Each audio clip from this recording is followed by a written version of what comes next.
Hello, this is a prepaid collect call from Byron. an offender at the Crossroads Correctional Center. You may start the conversation now. This is The Mind Unconstrained. I'm Byron Case, an imprisoned writer and poet. I just entered my 25th year of a life sentence for a murder that I didn't commit. Prison can be tough, but one thing that's helped sustain me for the past 2.5 decades has been my writing. I've published my work in magazines, literary journals, and anthologies. I also blogged from prison for quite a few years before launching A Mind Unconstrained. I think of this podcast and its companion newsletter as evidence that in spite of my sense of life without parole, I don't have to think or live like a lifer. My mind is free to wander. Thinking earlier this week about my spiritual practice brought me around to kind of reflecting on what we could maybe call my growth journey. It's kind of amazing to me that somebody, especially me, could come such a long way in that regard. So, a few people made a lot out of the fact that I had a personal license plate that said atheist. To be fair, registering my car with a message that was so contentious was kind of a big deal. I lived in Kansas at the time, which was not only the home state of the Westboro Baptist Church funeral picketers, but also around that time, the Kansas Board of Education was at the center of this media frenzy for yanking evolutionary theory out of its science standards. An atheist license plate on my bright red sports coupe, just mounted right below a Darwin fish on my bumper, was exactly the attention grabber that I thought the issue called for. So I did kind of walk into that with my eyes open. But it's one thing to catch flack for voicing dissent, another to have that dissent framed as a mark against your character in a murder trial, which is what happened. A couple of years later, prosecutors dragged photos of my car into an evidentiary hearing. And their star witness, it's my ex-girlfriend, testified that I had a fascination with death and wanted to know what it'd be like to kill somebody. You know, because I didn't believe in any God. So for the record, let me say, I have never killed anyone and never made any attempt to kill anyone, nor any kind of plan to kill anyone. Disbelief in any kind of spiritual higher power does not keep us from having a strong sense of morality. I would argue that the moral guidelines that someone develops on their own from experience, empathy, and honest inquiry are going to be more natural, or, well, I guess you could say more true than the guidelines that get passed down through third-party dogma. And because of that, because they arise within rather than being imposed, they're going to be easier for somebody to draw on or draw from in those decisive moments. So when I found myself sitting on a bunk in the county jail, 22 years old, and charged with a heinous crime that I didn't commit, I had no source of spiritual solace to turn to. So I couldn't cry out like in the book of Psalms, "Turn thee unto me and have mercy upon me, for I am desolate and afflicted. The troubles of my heart are enlarged. Oh, bring thou me out of my distresses." Even the true believer probably would tell you that it doesn't work that way. But I had the support of a mother and friends, people who loved me, and I had psychological resilience, part of which came from having already lived through some tough experiences, and partly built from the ground up, so to speak, based on emotional skills that my parents taught me. So I was I basically toughed it out. But there was other support, and it came from some unexpected places. Susan, for instance. I will never forget Susan. She was a therapist who worked at the county jail, and she would facilitate she facilitated the weekly mental health groups and did one-on-one sessions for those of us who at least seemed to be dealing with some level of mental disorder, anxiety and depression in my case. But Susan was great, and she was a woman about my mother's age, kind of a hippie. She had long, straight, dark brown hair and always wore these floor-length, flowy, flower print skirts and dresses. We joked that she didn't have feet because, you couldn't see them. She was just always covered up by the hem of her dress. But you could tell that she genuinely cared about her clients' well-being. And that just came out in everything that she did, from the way that she would let you talk and talk and talk when you were feeling especially challenged, to the time that she broke the jail's rules to bring in 2 grocery sacks of bread and some deli meat and condiments so that our Thursday group could have sandwiches. Not long after my trial, Susan gave me a book to read titled We're All Doing Time, A Guide for Getting Free. It was written by a husband and wife duo. Their names are Bo and Sita Lozoff. And I'll read a quick excerpt from chapter 1, which they called The Big View. The truth is, life everywhere is very hard because we're holding so much pain from being out of balance. Like it or not, the big truth has to be approached from all the smallest truths about ourselves. The journey into the great mystery has to begin by solving all the dull, practical mysteries of our lives, like why we keep making the same kinds of choices which hurt us time after time.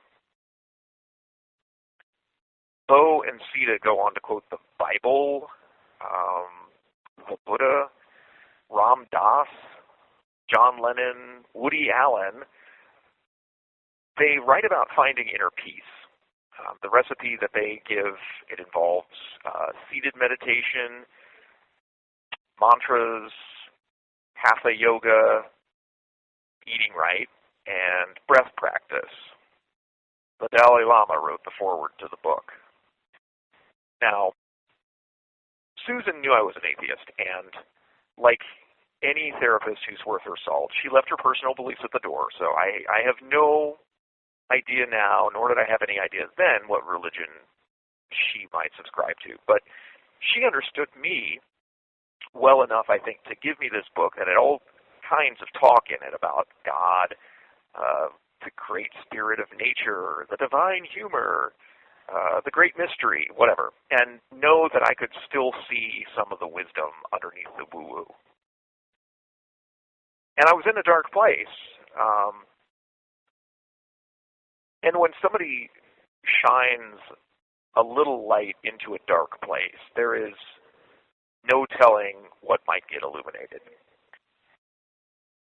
I remember reading We're All Doing Time, thinking what other crap so much of it was. Like divine energy in the breath? Come on, please. It's gases, particulate matter, probably some microorganisms. If you're unlucky, maybe a honeybee. I don't know. But you weren't about to convince me that anything more than a chemical exchange was taking place when we inhale and exhale. And still, for some reason, I kept reading. There was something to that book's message, a core of truth, I guess, that spoke to me at that time and in that place, that I can say nourished a seed that had been planted, I don't know, who knows how long before.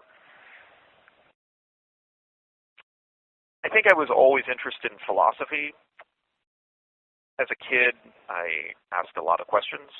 I was a real pro at the Socratic method before I even knew who Socrates was, which was around age 7 when I got seriously into Greek and Roman history.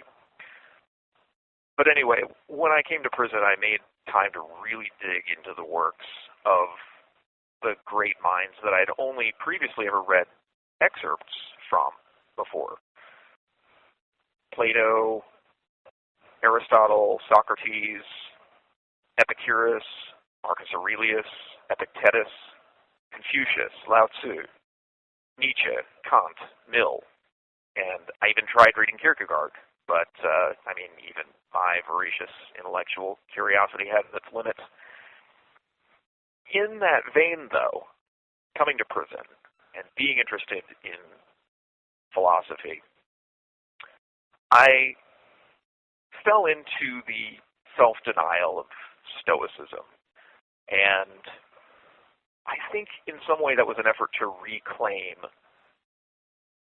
a measure of the autonomy that I felt prison took away from me.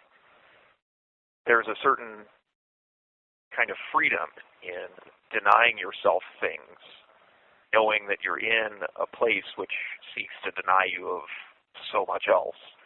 It's almost like doubling down, saying, you can do this to me, I can do more. And in that micro-freedom, you can recapture a sense of control that you're missing otherwise. And so I read through the Stoics, but then at some point I fell through it and onto the Noble Eightfold Path of Buddhism. There's similarities. I think a lot of people think that Buddhism is about self-abnegation and denial of what you want, denial of the urges, but it's not. It's really more about finding a way where you can be happy without them. It's hard for me to put into words the change that my practice of Buddhism has made in my life. Buddhism is an experiential system. It's so this constant testing, this constant evaluation of what works and what doesn't. And it invites you to move away from the parts of the practice that don't yield fruit and change pace or change tack and find the things that do.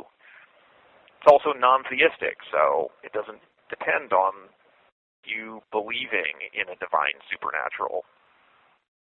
But that's another thing people get wrong about it. The Buddha was asked all the time in his era about other realms of existence, of which Indian culture and the Hindu faith describe. And he always demurred. He always told his students to focus their practice on the here and now and not to preoccupy themselves with cosmological what-ifs.